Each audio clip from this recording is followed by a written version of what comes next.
Prennent bien justement. Pour vous, la FNSEA défend un modèle agricole qui est industriel. Elle a beaucoup évolué. Elle a beaucoup évolué. Michel de Baptiste et jusqu'à Luc Guillot, c'était dans une logique de productivisme, compétitivité, exportation. Il en reste encore. Mais la FNSEA, avec qui j'ai été très sévère, a fait, j'allais dire, d'énormes progrès. Et aujourd'hui, ils sont conscients qu'il y a un enjeu qui ne peut plus leur permettre d'appliquer les critères économiques qu'on a appliqués pendant 40 ans. Vous avez changé ?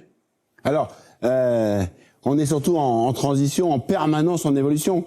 Mais cette agriculture, depuis 60 ans, elle a quand même permis d'avoir l'excellence française. Aujourd'hui, on le voit au salon, mais on le voit partout dans le monde. Il faut aller à l'extérieur pour se rendre compte de cette richesse. Salut à tous. Il y a un petit moment qu'on s'était pas vu sur une vidéo.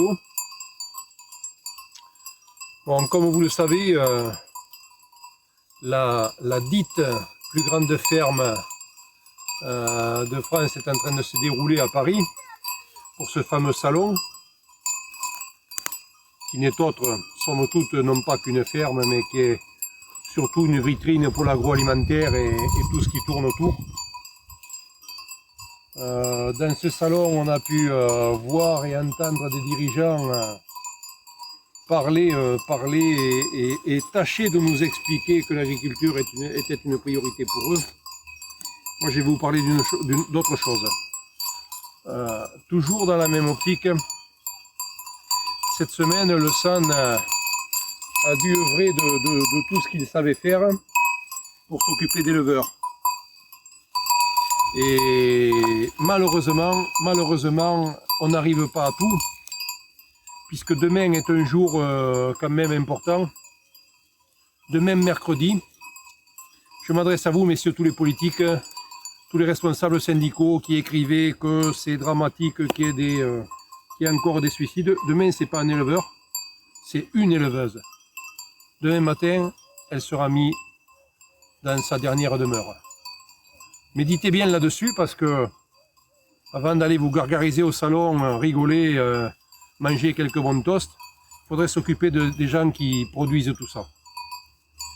Ceci dit, l'actualité est mobilisée par cette fameuse réforme des retraites.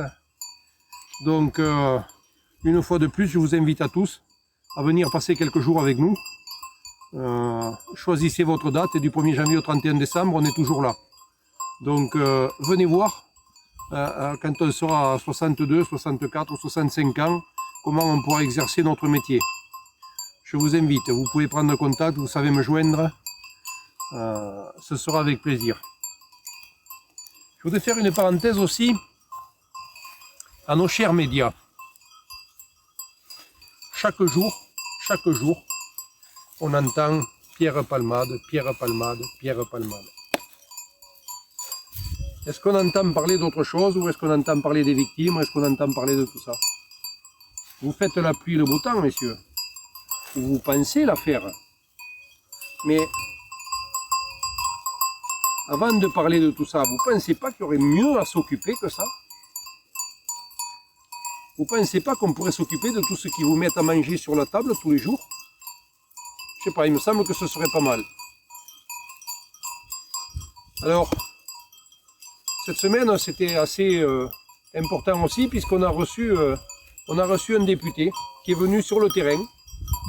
C'est lui qui nous a, on ne l'a pas invité, c'est lui qui est venu voir. Et on l'a amené dans des élevages, comment je pourrais dire, dans des laissés pour compte. On les a amenés voir avec son collègue, son attaché parlementaire, ce qu'était capable de faire une coopérative. C'est-à-dire de laisser crever un paysan, parce que ça, tout le monde dit que ça n'existe pas, que la coopérative, que la priorité des présidents est le bien-être de ces éleveurs. Et moi, j'ai amené voir cet élu de la République sur le terrain et à voir autre chose. C'était un bon échange. Nous remercions ce député. Et sachez qu'il y a d'autres élevages, beaucoup d'autres cas comme ça. Donc on va ouvrir une première porte avec cette coopérative et on espère que, somme toute, on va arriver à sauver cet éleveur. Des gens qui se retrouvent endettés par rapport à des mises aux normes quand ils ont dépassé 65 ans, c'est un scandale, c'est inadmissible. Je vous ferai un petit coucou dans quelques jours, je vous donnerai des nouvelles pour ça. À bientôt.